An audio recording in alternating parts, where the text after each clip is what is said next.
Shalom. How are you, Guy? I'm great. How about you, Aviv? I'm great. I had the time to walk in the field with my dog.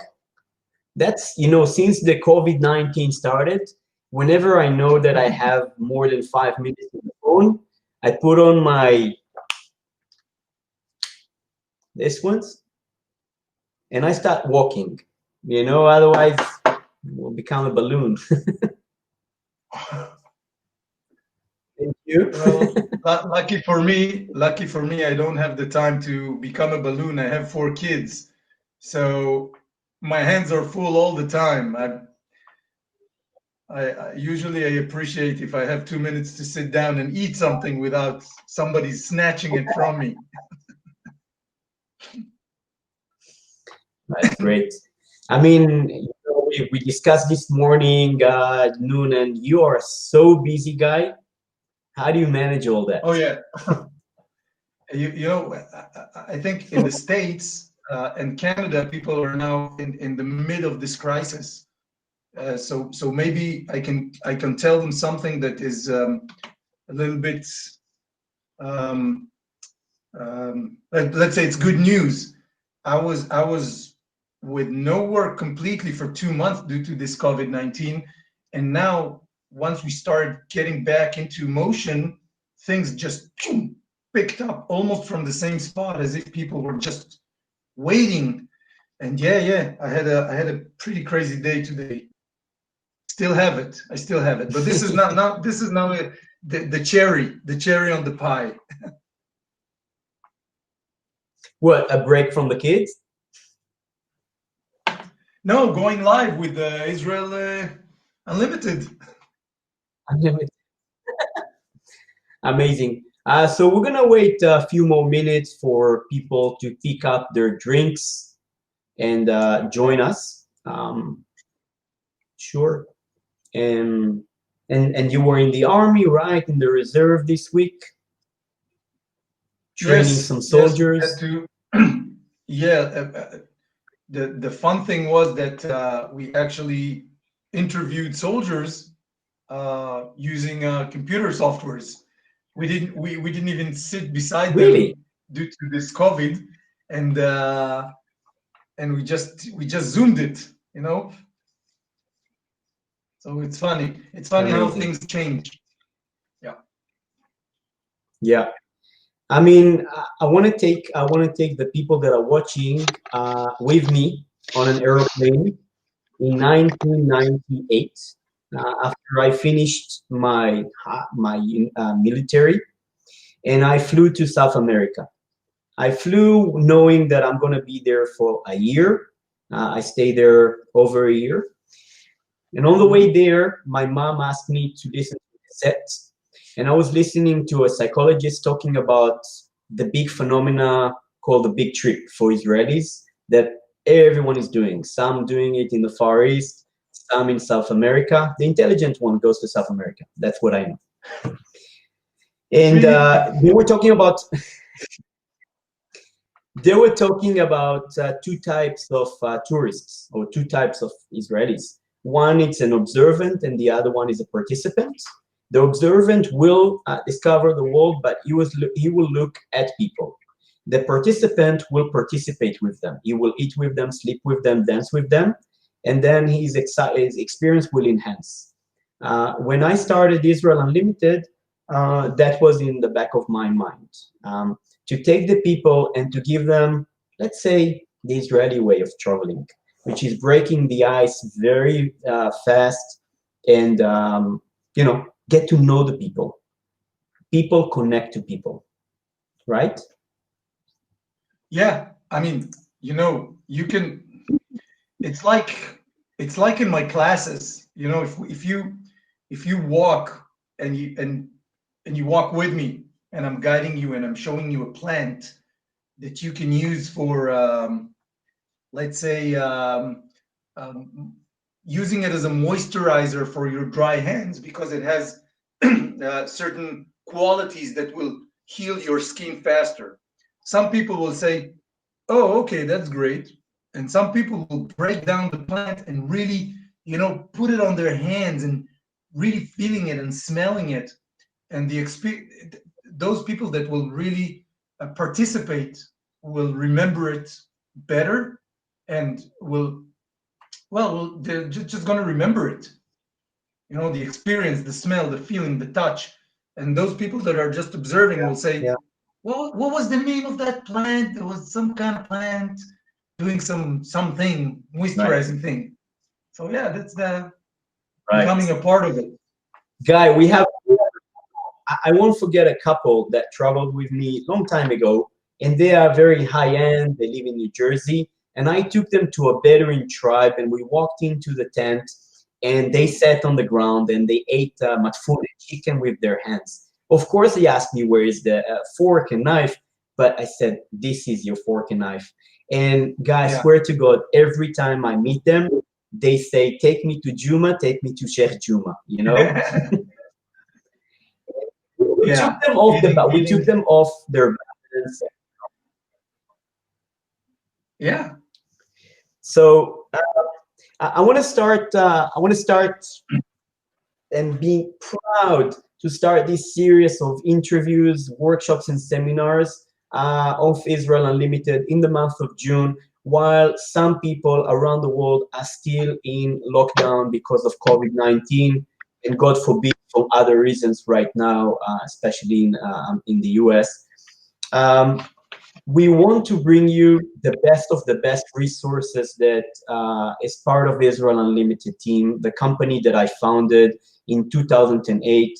And the main goal, the vision, is to make people fall in love in Israel. It's not a cliche, it's the truth. When people come as guests at the beginning, I see the transformation, they live as a family. And part of this is our amazing tour guides that we handpick them, and the amazing resources. So Guy Seroussi, we welcome you today. Guy is an expert, survival expert that teaches our guests. He also teaches soldiers in the Israeli army. And today we're going to learn from his personal story some tips for life. Not only physical survival, but the mental one. Guy, the stage is Yeah. yours. Well, first off, let me start by saying that when we think, or when the media is showing us survival experts or survival guides, it's always showing something very militant or very machoist and manly. And my philosophy in life is that it's absolutely, it does not have to be that way. You can read um, uh, things that happened for real, and you will see that women and children and even elderly adults have survived more than those manly men, due to the fact that their will and their motivation was higher. And eventually, this is your best tools in survival, not your physical strength and not being tough, but knowing your weaknesses and being motivated and having the will to overcome. So I just wanted to put that aside. And even when I work with soldiers and kids and families and youth, it's something that I always mention, because we have to remember that our strength is coming from here and here, not necessarily from here. So I wanted to share with you a story that I had, uh, that I've experienced on my skin as a survival guide, but also as a hiker, as a tourist. 5 years ago or so, 2000 to 2015, we traveled to Canada, to a quite remote place, about 7 hours north to Toronto, to a place called Tamagami.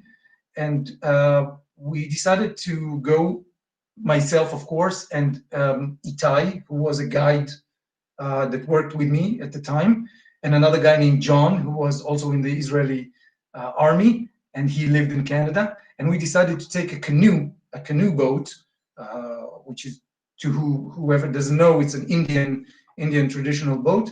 And we decided to go straight into the bush, straight into the wilderness for 14 days. And we took everything we needed: hatchets and food and saws and fire making kits and fishing kits and tents and whatever you need for your own survival for 14 days. And it was beautiful. It was hard and it was beautiful. However, on day 7, those 3 survival experts have crashed their canoe in the river and destroyed it completely. And we found ourselves stranded in the Canadian outback, in the Canadian wilderness. No reception. You can see the canoe here. No reception. No means of transportation. And if you know Canada and you know how condensed the forests are, you understand that travel is absolutely horrible and nearly impossible and hazardous as well.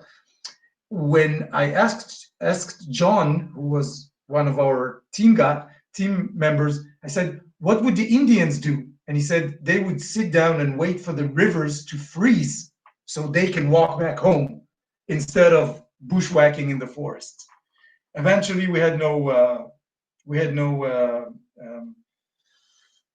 choice but to travel in the forest. It was a very hard physical experience, and we used pretty much every skill that we had, including navigation skills and water purification skills, fire making, improvising tools to bushwhack through the forest and making our way, crossing rivers using ropes and cords. And to me, I always had in my mind, and you have to understand that even though we were trained guides, it doesn't mean you're not scared. You're scared. Your instincts are working. You fear for your life and you fear for your companions. And I started thinking about my kids. I had 3 kids at the time. Today I have 4. And I said, my kids are going to be my anchor. They are going to be my strength. I have to get out of here so they will grow with the father, and I don't want to hurt myself. And instead of this being my anchor and this being my strength, it became my weakness. My thoughts started taking me to places like, what would happen to them if something happens to me? And these thoughts started pulling me down. And what would happen? How will they grow up without my guidance if something happens to me here? And at a certain point, I said, whoa, whoa, whoa. This was my anchor point. Now it suddenly became my weakness. So I just said, okay, here are my kids. No more kids. That's it. It's gone. I'm not thinking about my kids anymore. Instead, I will be thinking about something different. And I tried to think what will give me a good feeling of motivation. And I said, well, I got to take footage of everything. I have to film this whole thing on video so I can put it on YouTube. And as shallow as it may seem, it became my anchor. And every time we came across a river or we had to cross a dangerous path, I said, I shouldn't get hurt here. No one should get injured here. This film has to go on YouTube.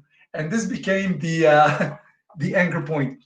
And to me, it was a lesson to really, when you're in a survival situation or you get stranded, always expect the unexpected.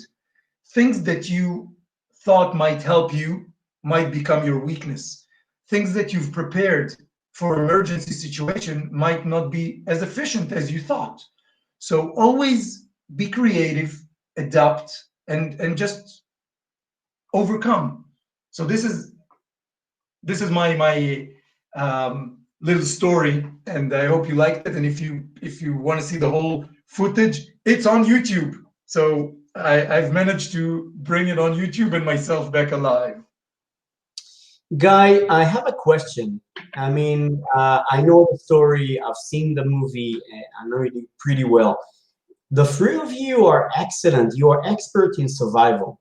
Um, will our, if we're not experts, will our instincts be enough to survive? Well, um, your instincts, first of all, instincts are a great tool, and we have to really open ourselves to accepting them as a tool that is very useful in survival situation. We live in a very modern society. We have law enforcement and AC and means of transportation, and not always our instincts are working as sharply as they should, unless something really dramatic happens and your instincts are working.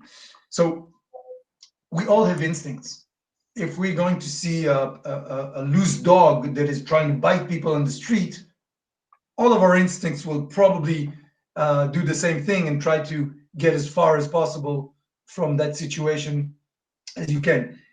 The hard thing is to notice those little instincts that are saying, "Hey, something is beginning to happen.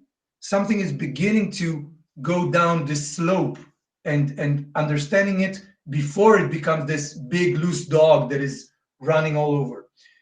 So once you have those instincts, all you have to do to be able to overcome all kinds of situation is just putting hard skills into them.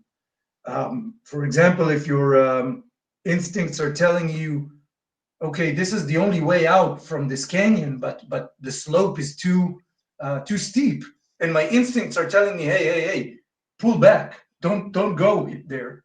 If I have ropes and I know how to make the right ties and bows and notches, then I can probably overcome this. I can use my instincts to be aware and be careful, but I have my skills to implement on this situation. um, I don't remember exactly the percentage, but uh, some people say that in a survival situation, when hazard is hitting you, 70% of the people will run. Uh, Fright of, about right?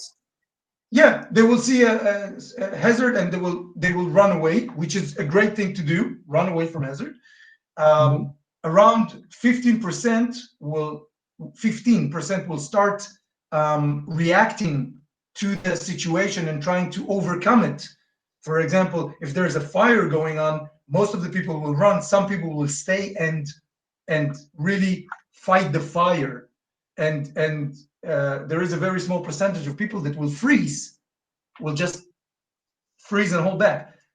When we're teaching people survival, we want to prevent people from freezing by having the tools to either understand the situation and run away, or understand the situation and have the skills and ability to fight back. So you'll have a group of people getting I lost. mean, Some people will cry, and some people will say, "Hey, we're going to purify water for the group so you don't dehydrate, and we're going to make a little shelter, and we're going to kind of bring the whole tribe together."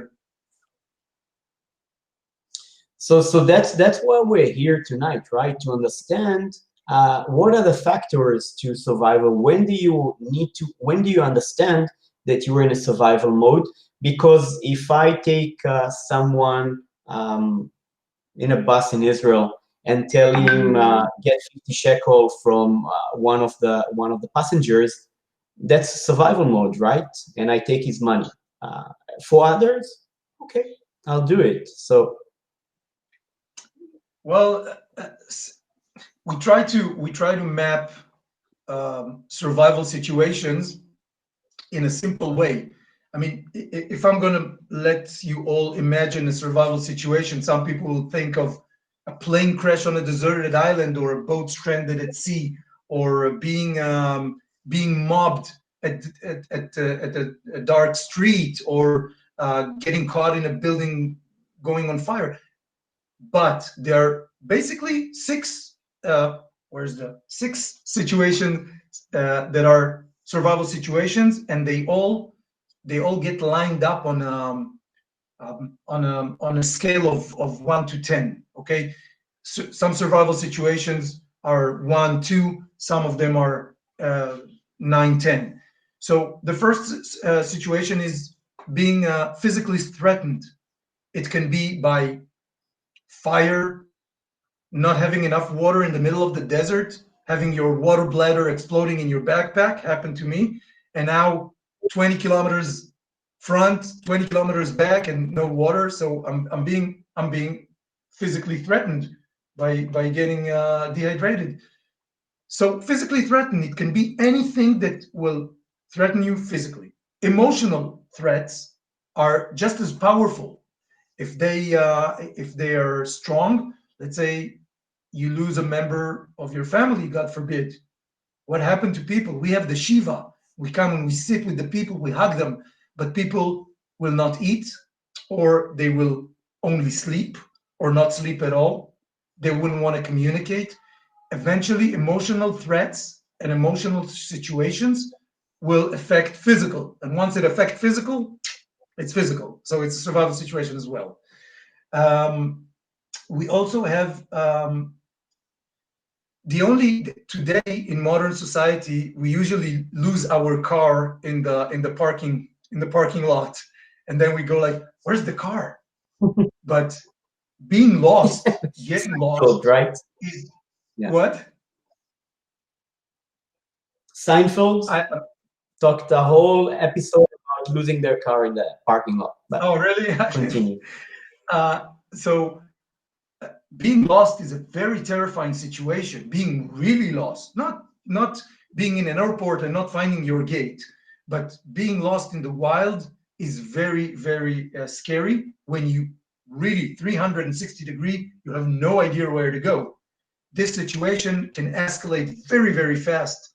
If I get injured, dehydrated, I have no food, or I can't deal with the climate. So being lost is immediately a survival situation.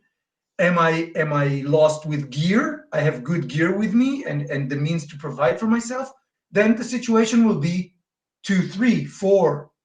If I'm in the middle of Alaska and I lost my backpack and I'm lost, well, that's a 9, 10. So getting lost is also another situation. Talking about Number Alaska, 4. the next 5 Sorry. years. Yeah, get far away from Number 4 is, civilization. yeah, far away from civilization. We take for granted medical care, communication abilities, getting gas, getting food supply. When you're far away from civilization in the United States, there's a beautiful trail called the Appalachian Trail, where people go and travel for months on months. They have their backpack on their back, and they have all the things that they need, but they are far away from civilization. So their whole state of mind should be: don't take unnecessary risk. Be very cautious to what you're doing, because if something happens to you here, by the time help will get there, or your ability to get someone to help you might. So we go on a hike. We don't have to be scared, but we have to understand that we're on a one and a half. That if we're going to break our leg here and get into darkness, it becomes a 5, 6, and depending on the weather, it can go to a 9, 10. So far away from civilization. Yeah. War. War That's something is a physical. that Israel would know. Yeah. Yeah, I mean, people in Israel sometimes, especially in the south, with all the rockets, there's a physical threat. Obviously, there's an emotional threat. I mean, when you have to get up in the middle of the night 2, 3 times and run to your basement or or shelter, it's going to affect you. It's going to affect your everything, your judgment and your ability to cope with life. So there's also physical. So war is obviously a survival situation, and then we have sorry, We have what we call a disruption of life, when life as you know it ceases to exist, and you have to adjust to a different type of life. Just think what would happen if we're just gonna cut down electricity. From this day on, human society does not have electricity. Everything changes. Everything changes from top to bottom. Being able to drive your car, you can't pump gas. Everything will change. And the thing is, when you go and you look at this whole COVID-19, this whole coronavirus, the world has been disrupted. It has been disrupted. It has been physically threatened. People are sitting at home they can't go out, they can't see friends, they can't see their family. It's emotional. Okay, so we suddenly, luckily we're in civilization, and we didn't get lost, and it's a certain kind of war against something that we can't necessarily see, whether we believe it's very fatal or not. The fact is, our life has been disrupted, and people lost their jobs, and now you have no idea if you're going to provide for your family, and providing for your family is physical threat, and it's emotional threat. So there's really a big importance to understand that COVID-19 is a classic survival situation, even though you sit at home with electricity, and each one of us is taking it according to his own belief and feelings. Some people feel it's a 9/10. Some people in Israel haven't left their houses yet, even though they can. And some people will say, all right, it's nothing, I'm putting my mask and I'm going out. I'm young, I'm healthy. Yeah. So, Guy, I've asked you to teach us something that everyone can do and will be at a great help when needed. In the house, Yeah. outgoing, camping. Yeah, What do we do? I mean, do you remember Home Alone, how he improvises and everything? Yeah, I love that movie. I just saw it with my kids not long ago. It means that the crowd knows how old we are. So Oh yeah, I don't care. It's way before my time. I wanted to teach you something that since COVID-19 is making us sit at home and sometimes being bored and going into social media and computer games, and sometimes the kids, especially if you have kids, they can drive you crazy. So people are looking for what to do with their kids. So we'll take something to do with your kids, and also we'll take something that is very useful in survival situation that you can implement in even, you don't have to be in a survival situation to use it. You can use it in camping, you can use it when you're doing a campfire, or just some hiking or barbecue, whatever. Making fire is probably one of the most important thing for somebody who wants to be resilient and overcome survival situation. Even though we're in the modern days, fire is still a very strong tool. It really made us who we are today as a species. And sometimes making fire is very hard. You might get wet wood, you might not have the right tinder, maybe you have only one or two matches. So we're making something in our classes that is called a fireball. And a fireball is something very, very simple to make. What you do is you take a couple of Shabbat old crooked candles, or whatever you have left from Hanukkah, and you put it in some kind of a container and you melt it. Okay, you melt it. You want to have some hot wax. Important when you're doing it with kids, be very careful. Kids should not do it themselves. And then I'm just going to take just a piece of cotton ball. And as you know, cotton ball, when it catches fire, it burns very fast, but it will burn very quickly, and it will not allow me to really mess with my fire and putting all the sticks exactly where I want it to be. So I'm just gonna take this whatever container I have, and I have the hot wax in it, and I'm just gonna grab it with a pair of tweezers or pair of pliers. And I'm just gonna dip it in the hot wax, and I'm gonna place it to dry on a piece of tin foil or some cooking paper or whatever. Once it dries out, what you're gonna do, when you can touch it and you can still mold it, what you're gonna do, you're just gonna start making it a little bit more condensed until you're gonna have this little fireball. And I don't know how old this one is. I think it was with Canada. It was in Canada with me, and I always carry it in my survival kit in case I need to make a fire in wet conditions or windy conditions. And then what I'll do, and by the way, some people make them crazy big. I mean, this is something a guy made when he went on a trip in Finland. He went on dog sleds, and he was very Yeah. scared that he might With not Santa make Claus. fire in the snow. Sorry? With Santa I know you Claus? were. Yeah. Yeah, something like that. So he was scared he's not gonna make fire in the snow, so he made a really big one and he gave it to me when he came back. So I want to show you how you burn it. Guy, And I have a question. Guy, I yeah, have a question. I mean, you need a fireball, right? Why don't you take a candle? Why don't you take a candle and take matches and use it in out there? instead of What makes the difference? well, a candle. If you look at a candle, first of all, it's very fragile. So it can break in your backpack. It can become like you're just gonna have dust in your backpack.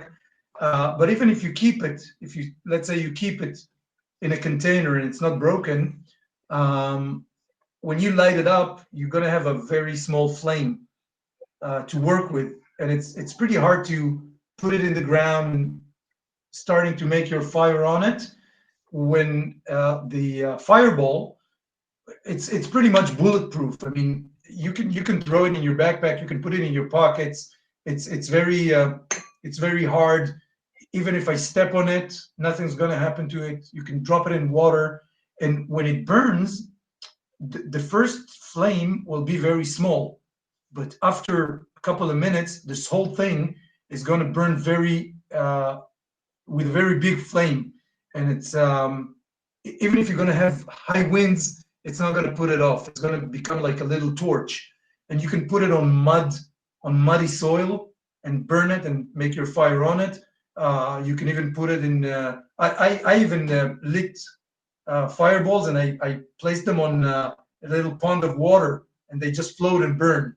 So it's a very very powerful tool, as opposing to having a candle that might break. You make three of those, and you're set, and you're good to go. And also, this fireball will burn very strong. This is a small fireball. It will burn very strong for maybe 10 minutes. So if you're making it at home, uh, you can take your kids outside to the porch or the balcony, and you can light it up and you can time it and make them in different sizes. And next time you go camping after COVID-19, this is easy fire making, really easy. You just need to have this and a match. You want me to light it? Yay! I hope the fire alarm is not gonna And go crazy are here. limited. Yeah, well, you just need to expose a little piece of it so it will just catch on fire. I don't know if you can see that. Oh yeah. So I'm just holding it in my hand, and it will just go and become bigger and bigger as it melts the wax and exposes more of the cotton ball. And remember, we have a pretty good amount of cotton balls in there, so it will burn for a long time. Right now, it's the size of a candle, but it will keep on burning and growing and growing. Maybe I'll leave it on and see if it doesn't burn my eyebrows. Right. So, Guy, the first mission that we have for our crowds, right, Hanukkah fireball, is Yeah. to take a cotton, as you want. It can be small, it can be bigger. Take a candle of Shabbat, of Hanukkah, melt them, put the cotton inside, let it dry, and then you can make it as a ball. And then what we ask you to do is to show us how you make it and count the time that it lasts. Right? Yep. You can see you can see that it's becoming, it's becoming very big, very strong. And I will probably have to put it off. And this is not even its highest level of so you can see how doesn't go off. I'm gonna put it off for now. Yeah. Great. We have a question here from Jessica. Is survival workshop also relevant for non-adventurous people, or it would be too harsh? No. I believe in survival. It's a survival workshop. It's a class, and students have to feel comfortable in learning and practicing skills without putting any outside pressure or physical hardness.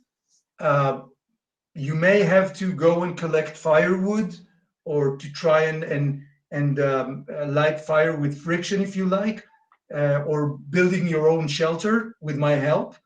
But the levels can be adjusted to the people that are coming to learn. We have a great program for fathers and sons in Israel when they are coming for a bar mitzvah experience. And some fathers will tell me, listen, I want to go with my son and I want to explore Israel for 5 days, and I want to make it meaningful. I want to suffer. I want to eat rice and pita bread this whole time, and eat plants and that whatever we're going to find in the wild. And some people will tell me, listen, my needs and my objective are to learn useful skills and have good time, quality time with my son, getting to know each other. So we can practice team building, or team efforts in making the fire, or so it can always be adjusted. We just had I think my last it was I was in the Jerusalem mountain with the father and son just before COVID-19. Aviv, I think you remember them. So we had a fire class, and then we cooked ourselves lunch on that fire that we made. So we did some tribal cooking, and we did some tribal fire making, and we learned stuff. It doesn't have to be a physical challenge. Guy, before we finish, I want you to go into the mental part. Some kids will say, I'm not physical enough, I don't know enough, I don't experience and stuff like that. And I want you to talk about that. Whether kids need to be 30, 40, 50-year-old to learn how to survive. I mean, I'm talking about what we have here, the strength and weaknesses, you know? You know, the great thing about kids is, and in my line of work, I like to read a lot, and I like to analyze true survival situations and see what happened there. Sometimes you don't have the whole pictures, but I can find myself calling some rescue team and asking them, hey, you remember that family you took out from the desert? What happened there? How much water did they have? How old were the kids? How old were they? So it really interests me to explore and study those survival situations. And the beautiful thing is that kids are better survivalists than adults. Adults have fears, they have doubts, they understand the meaning of death, the consequences of failure. And a kid, a 9-year-old kid, a 7-year-old kid, death is not an option. Failing is not an option. well, his father may be grumpy right now because they're stuck in the middle of the desert, but the whole concept of losing your life is very far away from him, and he can become an ally in these kind of a situation. We, like, we don't let our kids cut with a knife, but if you teach your kid how to cut with a knife, he can make salads. And if you gonna teach your kid how to work with I don't know, with some kind of gardening tools that you thought might be dangerous for him, if you teach him how to do it, he will become your helper in the garden. So we have to understand that our kids, they have abilities, and we just have to see what are their strengths. And this could, this could be also a good um, class for you guys to do at home. Try to take a piece of paper and write down the names of your family members and say, okay, let's say my kid's name is David. What is David good in? Oh, he knows computers. He's the best in understanding computer and technology.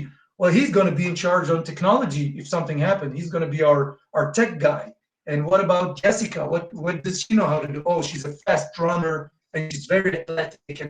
So we're mapping our little tribe strengths and weaknesses, and you're going to be surprised. You have a little army in your house, and if you're going to give your kids responsibilities, you're gonna get great kids that will help you in situations that may be threatening your home or your house, or while camping and everything. And it will make you a better team as well. And this is a good time to do it because we're all stuck inside our houses with a family. So yeah, you can pretty much do it. And I mean, kids, when kids don't believe in themselves, you just have to find one adult that will believe in them, and from that, they're gone. yeah, you remember the Little Prince. The Little Prince Ah, yeah, the basically talks book, about that. of course. The Yes, book. absolutely. And we all have experience in life that can help us, and even kids can teach us, even though we're adults. Right. So, Guy, we are a bit away from the time that we scheduled, but it was amazing. Oh, I see now. We remember, we will share your video from Canada, understanding that even if you're an expert, there is a certain level of danger. And what Being you being need an to do, expert is a very dangerous word. danger, Always have to remember your weaknesses. of course, of course. And guys, one thing that you have to remember with Israelis, they are very confident, right? And if they are in a situation of danger, they will know how to improvise. Well, most of them, right? Yeah, I hope so. So, Guy, toda raba, Thank you. pleasure. Thank you very much. I know that people enjoy. We have two missions, right? I want to go back and say mission number one, create your fireball, do it with a parent, do it outside, melt your wax, put cotton inside, let it dry, and then light it. And the second mission, again, you don't have to share it, but do it with your own family. Name the strengths and weaknesses of each. Actually, for emergency situation, who can do what? So, Guy, toda raba. We are going to Thank you. be back on Thursday.